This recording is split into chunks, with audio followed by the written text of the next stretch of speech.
পুরোদমে Israel Iran Hezbollah যুদ্ধ চলছে। জানিয়ে দিব আমাদের হাতে থাকা সর্বশেষ গুরুত্বপূর্ণ আপডেট আন্তর্জাতিক সংবাদ। শুরুতেই জানিয়ে দিব নেতানিয়াহুর বিরুদ্ধে আইসিসির রায় মানতে বাধ্য ইউরোপ, বলল ইইউ। ইসরায়েলের প্রধানমন্ত্রী বেঞ্জামিন নেতানিয়াহুর বিরুদ্ধে গ্রেপ্তারি পরোয়ানা কার্যকর করা হবে কিনা তা নিয়ে দ্বিধা বিভক্তি ইউরোপের দেশগুলো। হাঙ্গেরি তো আগেভাগে নেতানিয়াহুকে সফরের আমন্ত্রণ জানিয়েছেন। এরপর জানিয়ে দিব নেতানিয়াহুর বিরুদ্ধে গ্রেপ্তারি পরোয়ানা আইসিসির সাহসী পদক্ষেপ, বলল এরদোয়ান।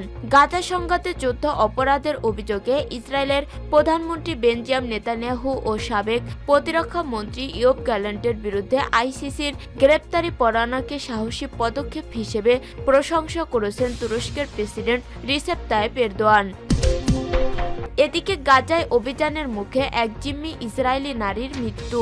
উত্তর গাজায় ইসরায়েলি সেনাদের অভিযানের মুখে এক ইসরায়েলি জিম্মি নারীর মৃত্যু হয়েছে বলে দাবি করেছে হামাস। গোষ্ঠীটির সামরিক শাখা আল কাসামস ব্রিগেডের মুখপাত্র আবু উবেদা বিষয়টি নিশ্চিত করেছেন। এরপর জানিয়ে দিব জর্ডানে ইসরায়েলি দূতাবাসের কাছে গুলি, অজ্ঞাত বন্দুকধারী নিহত। জর্ডানে ইসরায়েলি দূতাবাসের কাছে গুলি ছুড়ছে এক বন্দুকধারী। এতে 3 পুলিশ সদস্য আহত হয়েছেন। পুলিশের পাল্টা গুলিতে ওই অজ্ঞাত বন্দুকধারীও নিহত হয়েছেন। তবে ওই বন্দুকধারীর পরিচয় নিশ্চিত হওয়া যায়নি এখনো। এবং সর্বশেষ জানিয়ে দিব গণহত্যা চলছেই, ইসরায়েলের হামলায় 120 ফিলিস্তিনি নিহত। ফিলিস্তিনের অবরুদ্ধ গাজা উপত্যকায় ইসরায়েলি সেনাদের বিমান হামলা আরও তীব্র আকার ধারণ করেছে। গত দুদিনে এই ভয়াবহ হামলায় কমপক্ষে 120 জন ফিলিস্তিনি নারী নিহত হয়েছেন। এই হামলার ফলে মানবিক দুর্ভোগ অব্যাহত রয়েছে এবং অঞ্চলটির পরিস্থিতি আরও সংকটাপন্ন হয়ে উঠেছে। শনিবার 23শে নভেম্বর ফিলিস্তিনি স্বাস্থ্য কর্মকর্তাদের বরাতে আল জাজিরা এক প্রতিবেদনে এই তথ্য জানিয়েছে। প্রিয় দর্শক, এতক্ষণ শুনছিলেন সংবাদ শিরোনাম, এরপর বিস্তারিত। তবে তার আগে বন্ধু জানিয়ে দিন আপনি কোন স্থান থেকে আমাদের সংবাদটি দেখছেন এবং শুনছেন। জানিয়ে দিন এই সংবাদ সম্পর্কে আপনার মূল্যবান মতামত।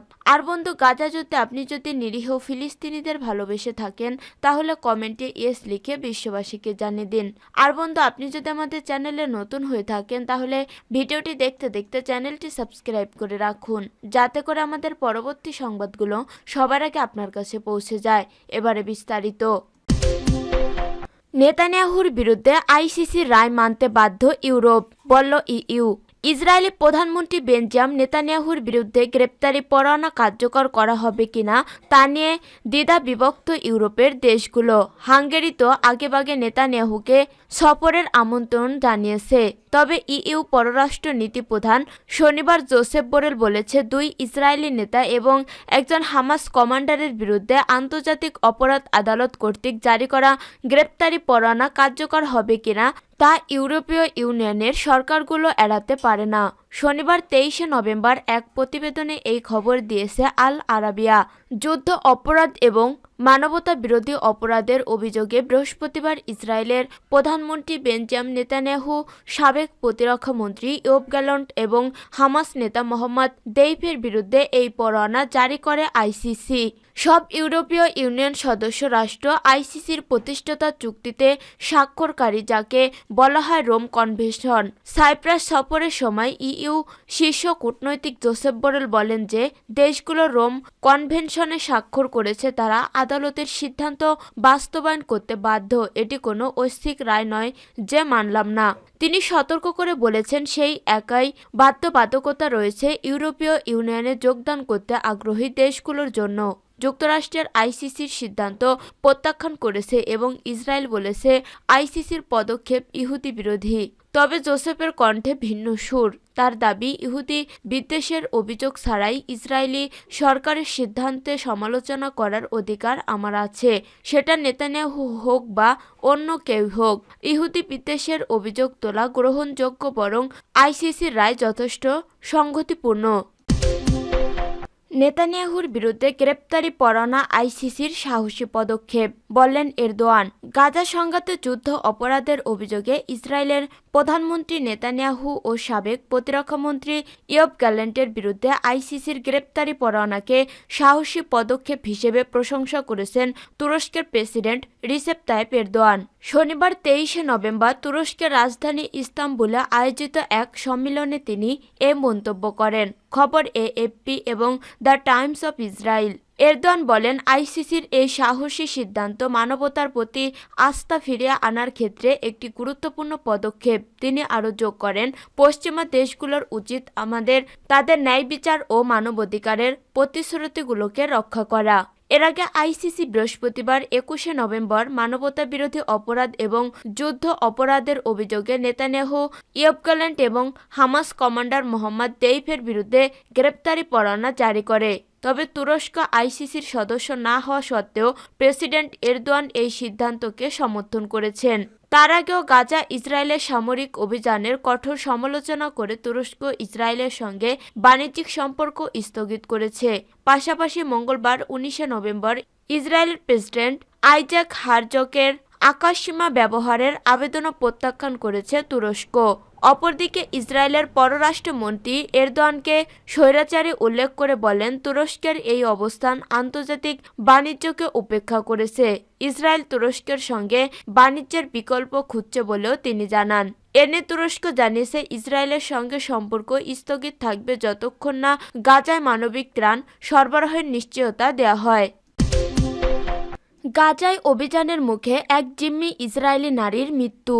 উত্তর গাজায় ইসরায়েলি সেনাদের অভিযানের মুখে এক ইসরায়েলি জিম্মি নারীর মৃত্যু হয়েছে বলে দাবি করেছে হামাস। গোষ্ঠীটির সামরিক শাখা আল কাসামস ব্রিগেডের মুখপাত্র আবু উবায়দা বিষয়টি নিশ্চিত করেছেন।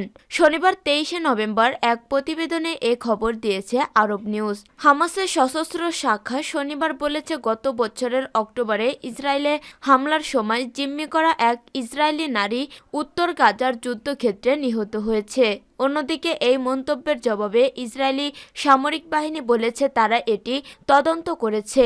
আল কাসামস ব্রিগেডের মুখপাত্র আবু উবেদা বলেছেন, কয়েক সপ্তাহ পরে নারী জিম্মিদের সাথে তাদের যোগাযোগ পুনরুদ্ধার করা সম্ভব হয়েছে। চলতি বছরের 1 অক্টোবর থেকে উত্তর গাজায় সাঁড়াশি অভিযান চালাচ্ছে ইসরায়েলি বাহিনী। এমনকি সেখানে ত্রাণের ট্রাক সহ সব ধরনের মানবিক কর্মসূচিও ভঙ্গুর করে দিয়েছে ইসরায়েলি সেনারা। আবু উবেদার বিবৃতিতে ইসরায়েলি নারী জিম্মির নাম পরিচয় শনাক্ত করা সম্ভব হয়নি। এছাড়া তার বিবৃতিতে এটি পরিষ্কার নয় কিভাবে বা কখন তাকে হত্যা করা হয়েছে। ইসরায়েলি সেনাবাহিনী বার্তা সংস্থা এএফপিকে বলেছে যে তারা দাবিটি খতিয়ে দেখছে। গত বছরে হামাসের আক্রমণের সময় যা গাজা যুদ্ধে সূত্রপাত হয়, হামাসের যোদ্ধারা 251 জনকে জিম্মি করেছিল। তাদের মধ্যে 97 জন এখনও গাজায় বন্দী রয়েছে, যার মধ্যে 34 জন মারা গেছে বলে ইসরায়েলি সেনাবাহিনী নিশ্চিত করেছে। বাকি 121 জন গত বছরের নভেম্বরের এক সপ্তাহ ব্যাপী যুদ্ধবিরতির সময় বন্দি বিনিময় চুক্তির আওতায় মুক্তি পান। এই নারী জিম্মির মৃত্যুর ঘটনায় গাজায় আটক জিম্মিদের দ্রুত মুক্ত করার জন্য ইসরায়েলি সরকারের উপর আরও চাপ বাড়ল। ভুক্তভোগীদের পরিবারের সদস্যরা মনে করেন যুদ্ধবিরতি চুক্তি জিম্মিদের জীবিত ফিরিয়ে আনার সেরা বিকল্প, কিন্তু এখনও পর্যন্ত ইসরায়েল যুদ্ধবিরতি চুক্তি মেনে নেননি। জর্ডানে ইসরায়েলি দূতাবাসের কাছে গুলি, অজ্ঞাত বন্দুকধারী নিহত। জর্ডানে ইসরায়েলি দূতাবাসের কাছে গুলি ছুড়ছে এক বন্দুকধারী, এতে 3 পুলিশ সদস্য আহত হয়েছেন। পুলিশের পাল্টা গুলিতে ওই অজ্ঞাত বন্দুকধারী নিহত হয়েছেন, তবে ওই বন্দুকধারীর পরিচয় নিশ্চিত হওয়া যায়নি। আজ রোববার 24শে নভেম্বর জর্ডানের নিরাপত্তা সূত্র ও রাষ্ট্রীয় গণমাধ্যমের বরাতে এই তথ্য জানিয়েছে বার্তা সংস্থা রয়টার্স। গাজা 1 বছরের বেশি সময় ধরে চলমান যুদ্ধে প্রতিদিন মানুষের মৃত্যুর মিছিল বাড়ছে। এরই মধ্যে নিহত ফিলিস্তিনের সংখ্যা ছাড়িয়েছে 44,000-এর মতো। এরই মধ্যে গত সেপ্টেম্বর থেকে ইসরায়েলের অব্যাহত হামলা চলছে লেবাননে। সব মিলিয়ে মধ্যপ্রাচ্যে ইসরায়েলের বিরুদ্ধে তীব্র ক্ষোভ তৈরি হয়েছে জনমানুষের। প্রত্যক্ষদর্শীরা জানিয়েছে গুলির শব্দ শোনার পর জর্ডানের পুলিশ এর আগে পুলিশ দূতাবাসের কাছাকাছি এলাকা ঘিরে ফেলে। দুজন প্রত্যক্ষদর্শী বলেছেন পুলিশ এবং অ্যাম্বুলেন্স রাবিয়া এলাকায় ছুটে যায়, যেখানে ইসরায়েলি দূতাবাস অবস্থিত। এলাকাটি ইসরায়েলের বিরুদ্ধে ঘন ঘন বিক্ষোভের কেন্দ্রবিন্দু হিসেবে পরিচিতি। গাজা যুদ্ধে ইসরায়েল বিরোধী মনোভাব বেশি থাকায় এই অঞ্চলে সবচেয়ে বেশি শান্তিপূর্ণ সমাবেশের সাক্ষী হয়েছে সাম্প্রতিক সময়। তবে গুলির ঘটনা এবারই প্রথম। নিরাপত্তা কর্মীরা অপরাধীদের সন্ধানে তল্লাশি শুরু করেছে। পুলিশ বাসিন্দাদের তাদের বাড়িতে থাকার আহ্বান জানিয়েছে। জর্ডানের 1,20,00,000 নাগরিকদের মধ্যে অনেকেই ফিলিস্তিনি বংশোদ্ভূত। 1948 সালে ইসরায়েল সৃষ্টি হলে বহু ফিলিস্তিনি জর্ডানে পাড়ি জমান। অনেকেরই জর্ডান নদীর ইসরায়েলি পাড়ে পারিবারিক সম্পর্ক রয়েছে। ইসরায়েলের সাথে জর্ডানের শান্তি চুক্তি অনেক নাগরিকের মধ্যে অজনপ্রিয়। তেল আবিবের সঙ্গে সম্পর্কের স্বাভাবিকীকরণের তাদের ফিলিস্তিনি স্বদেশীদের অধিকারের সাথে বিশ্বাসঘাতকতা হিসেবে দেখে।